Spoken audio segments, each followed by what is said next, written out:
If you love Reese's as much as I do, I have a recipe for you today. I'm going to make a homemade version of that creamy, delicious brand we all love. It's so simple and inexpensive, and anybody who loves that chocolate and peanut butter treat is going to thank you for it. Hi, my name is Laura, and I invite you to make yourself at home while I make homemade Reese's bars. I'm really excited to share this recipe with you. It has been a favorite in our family for several years, and I'm sad to report I haven't made it much in the last few years. And so I'm excited to bring it back into the rotation. And the first thing I'm going to do is I'm going to take graham crackers and place them into my food processor. I need 1.5 cups of graham cracker crumbs. Now, you can do this by hand. You can place your graham crackers into a Ziploc bag and use a rolling pin or something to crush them. But I just find that it's very easy and helpful to get the food processor out for this. It gets the crumbs very fine and consistent, and I just prefer to do that. You'll see here I finished getting my graham cracker crumbs completely crushed. They're a nice fine texture, and I'm really happy with that. So I'm just going to set those aside until I'm ready for them. The next thing I do is I take 2 sticks of butter, and I need to get those completely melted. So I take those to the microwave and do that. And once those are completely melted, I add 1.5 cups of peanut butter. This liquid and dry measuring device from Paper Chef is so handy for peanut butter. That's probably the thing I use it the most often for. But I get that peanut butter added in, and then I just pour all of my graham cracker crumbs in as well. And then I just start to mix. I take it nice and easy at first just because of the graham cracker crumbs, trying not to spill them. But honestly, this comes together really quick and easy. Once you get everything here incorporated nice and even, you just set this aside, and the next ingredient is your sugar. You need 16 ounces of powdered sugar. Now, I prefer to sift my sugar. That's just a personal preference because I like it nice and fine and just try to avoid getting any little lumps in the mixture. But it will not hurt anything if you just measure it with a cup and just call it a day. That is perfectly fine. Now, if you're measuring in cups, 16 ounces is going to equal approximately 3.5 to 4 cups of powdered sugar. So just want to let you know that in case you just want to measure with cup. Now I'm going to take the back of my spoon and just kind of press the last of that sugar out to get it all sifted. And now I'm ready to add my sugar to my peanut butter mixture at this point. So I realize as I dump the sugar into this bowl that it's probably not going to be big enough, but I give it a go anyway. And as I start to incorporate the powdered sugar into the peanut butter mixture, it's going to become very stiff very quickly. And so you just really have to go nice and easy and put a little muscle behind it and get it all incorporated. So once I got the first part of the powdered sugar fairly well incorporated, I had enough room to add the rest of the powdered sugar, but don't really have the room to stir as you see here. So it's at this point I bring the other bowl back over because it's a bit bigger, and I just kind of transfer everything into that so that I have a bigger bowl to stir.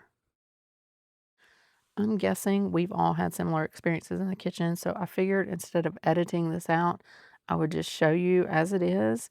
Not really aesthetic, but this is real life, me just cooking in my kitchen. So the mixture is getting quite stiff at this point, and there's still some powdered sugar at the bottom kind of hanging out, and it's a little bit tough to get to, quite honestly.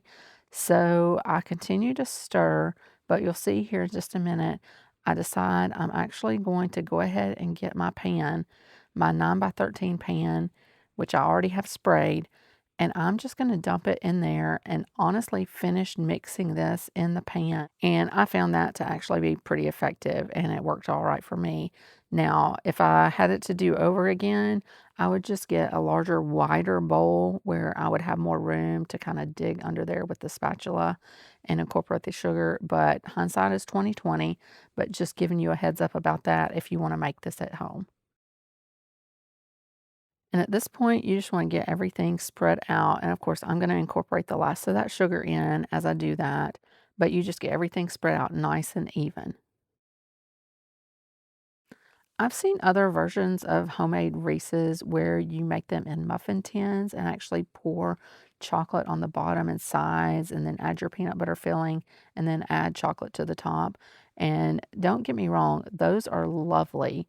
But if you want a slightly easier take on it, these bars are the way to go. And in addition to the simplicity of making the bars, the cost of making these versus what you would spend at the grocery store or at the convenience store for the candy bar is just phenomenal. So you see, I've gotten all of the powdered sugar completely incorporated, and I get the peanut butter mixture spread out nice and evenly. At this point, my bottom layer is completely finished, and so I'm going to move on to the top layer. At this point, I take 12 ounces of chocolate chips, and I'm going to add 2 teaspoons of oil. Now, you can use any kind of chocolate chip you want. I use semi-sweet, but you're welcome to use milk chocolate or dark chocolate, just whatever your preference is. And you can really use any type of oil.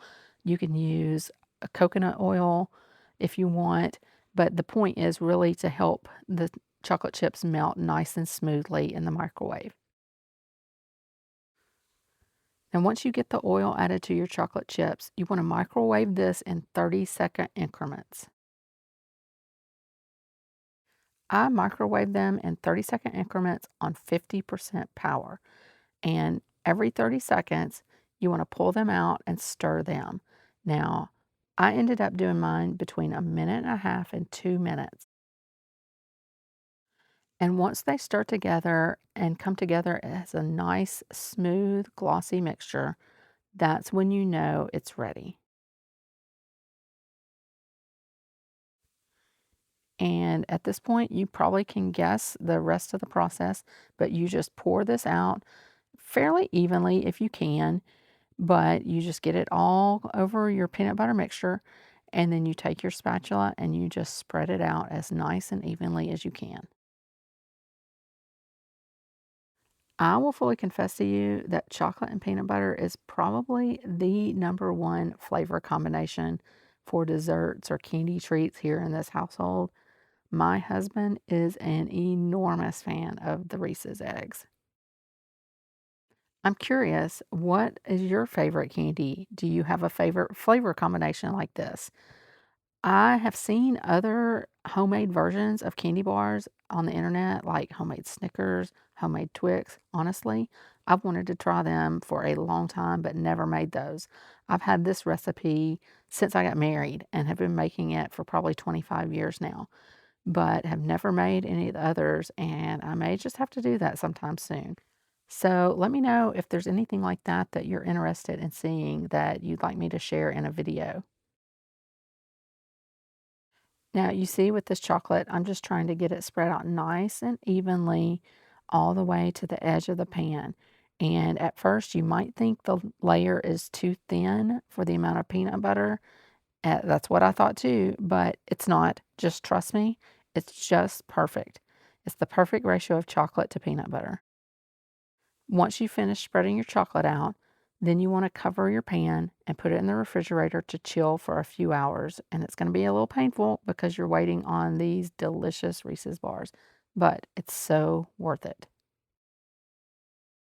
Okay, we have a plate of homemade Reese's bars right here, and we have a professional taste tester in the house and a Reese's expert. He's examining the product. I'm just looking for the biggest one. Okay. That's me.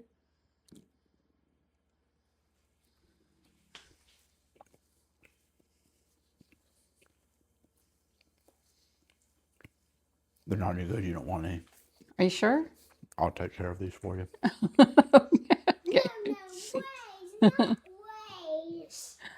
They're really yummy. Good All stuff. right. Thank you. I hope you'll consider subscribing to my channel, and thank you so much for watching.